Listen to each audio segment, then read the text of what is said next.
Big emergency. Please, quick now. The man is wielding a knife and he's threatening me. He's killed David Amess at Belfast Methodist Church.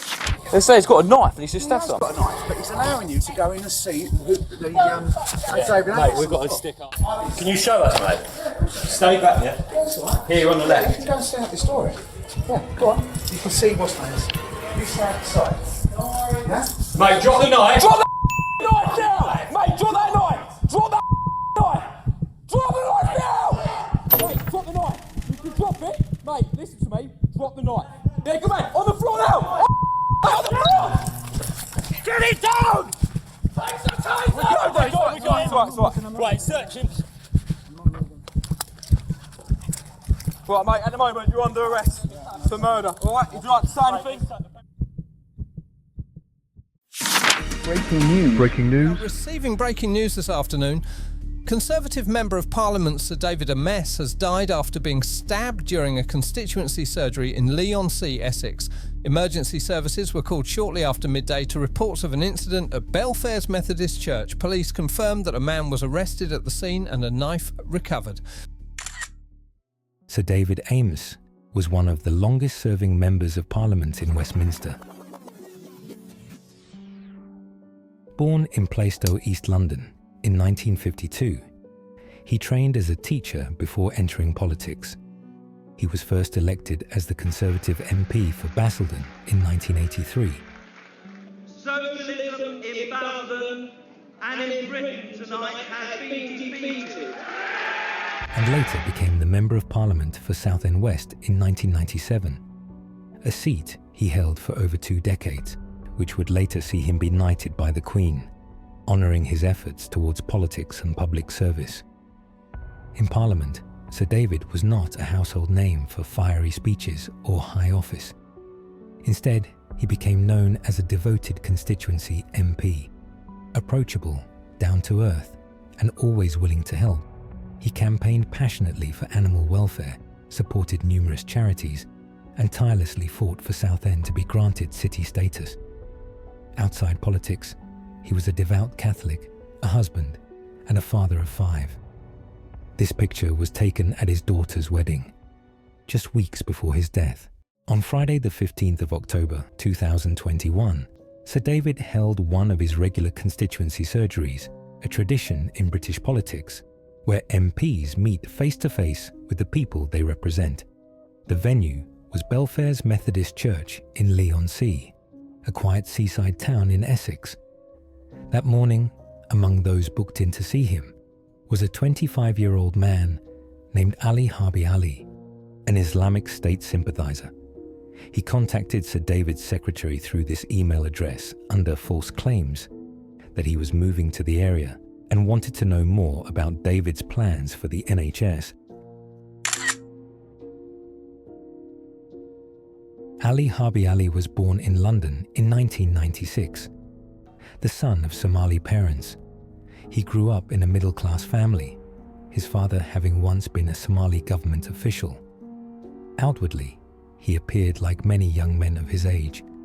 He attended school in Croydon, studied at university, and lived in Kentish Town, North London.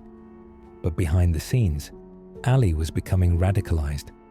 From his late teens, he began consuming extremist material online. He was once referred to the government's Prevent programme, designed to identify those at risk of extremism. But after initial contact, he wasn't deemed a significant threat. By 2019, Ali had developed a plan to attack a member of Parliament. He considered several targets, including the current Prime Minister Sir Keir Starmer, researching politicians that had voted for British military interventions in Syria. Eventually, he settled on Sir David Amess, believing him to be an easy target because of his open and accessible constituency surgeries. In the weeks before the murder, Ali carried out surveillance, studied travel routes, and prepared to carry out what he described as an act of terrorism. On the 15th of October 2021, Ali left the house at around 8:45 a.m., setting off on his pursuit of terror. He can be seen making his way across London to Leigh-on-Sea, a journey usually made by holidaymakers having fun at the seaside. But this journey had darker intentions.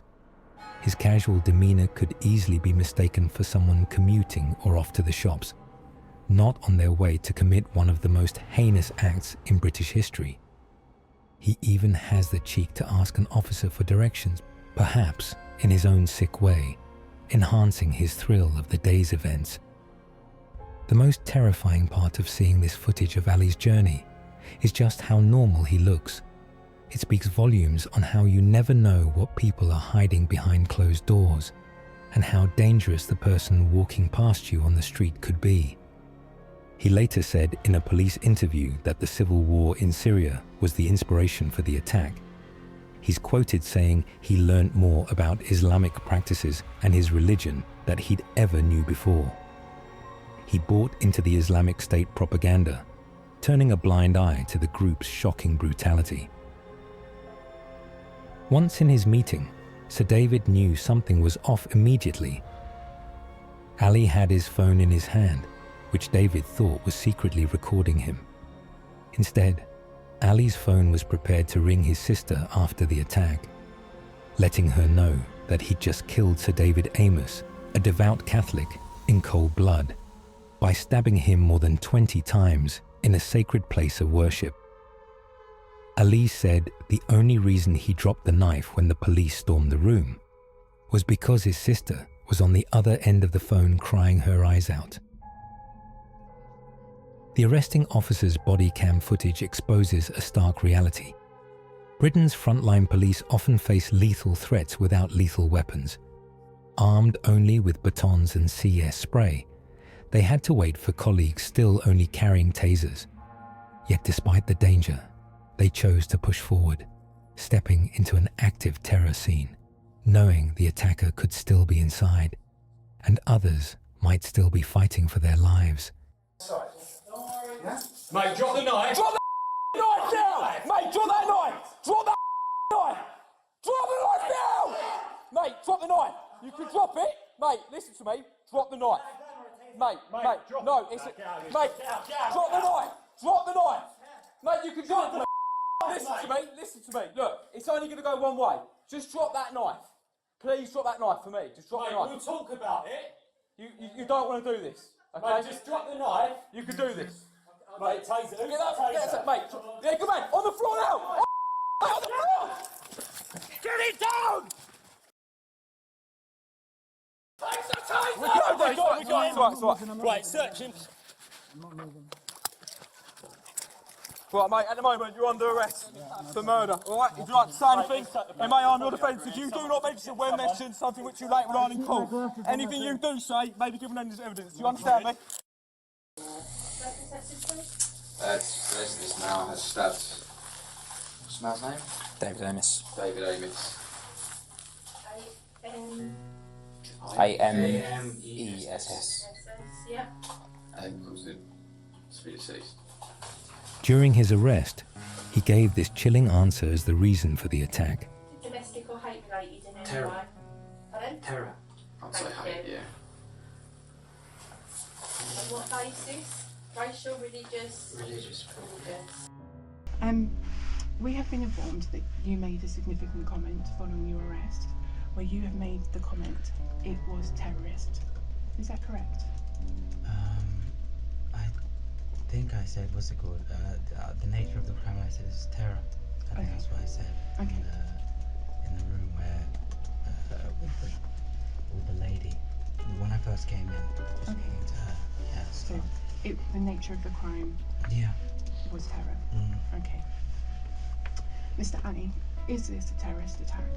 I mean, I guess, yeah. I killed an MP. And I've done it. Yeah. Okay. Have you planned, or were you planning any other terrorist attacks? No. Nothing like that, no. Okay. Mr. Ali, was there anybody else involved in the planning of this attack? No. It was just me. Just you? Yeah. Okay. Did anybody else know that you were planning to commit this attack? No. During his initial terror prevention interview in 2015, Ali was described as pleasant, which you would think is hard to believe, but he does come across in his police interviews as articulate and soft-spoken. There was other stuff, but, like going to the Houses of Parliament, trying to spot where they come out of, what they're doing, but, obviously because of the attacks, there's police that are armed to the teeth, Most of the worry today has sort of been about my family, how they're taking it, how they're affected by it, They were crying on the phone. The only reason I dropped the knife in front of the police officer was because my sister was on the phone crying her eyes out, In terms of preparation, Yeah. would you be able to sort of tell us now what you went through from the first time you decided to go for the surgeries? And you mentioned you were looking at Parliament as well. You've mentioned now that you went to Mike Freer's surgery as well. Yeah. How many of things like that took place before today? Quite a few. I mean, I wouldn't be able to remember everyone, I'd say. Because I'll be honest with you, there's been a lot of times where I've gone out in my head with a plan to do something, and then I would come back on. So, because, what's the word I'm looking for? Bottled it, That's the word, football word. At his trial, Ali Harbi Ali showed no remorse. He admitted to plotting the attack for years and chillingly confessed that he deliberately targeted Sir David Amess because of his role as an MP. The court heard how Ali was motivated by extremist ideology, radicalised through online propaganda, and determined to carry out an act of terror on British soil. He was sentenced to life in prison, with a whole life order, ensuring he will never walk free again. The murder of Sir David Amess sent shockwaves across the United Kingdom. Parliament was left reeling as politicians from all parties united in grief. His death reignited urgent debates about the safety of MPs, particularly during their constituency surgeries, where they meet with members of the public face to face. New security measures were introduced, but the tragedy underscored the ongoing vulnerability of those in public service. Sir David was remembered not just as a politician, but as a husband, father, and a man deeply committed to his community.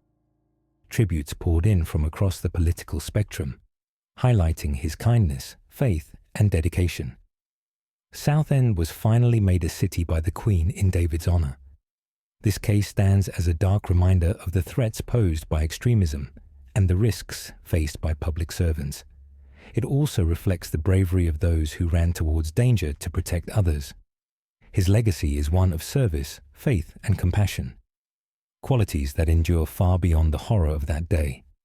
Rest in peace, Sir David Amess.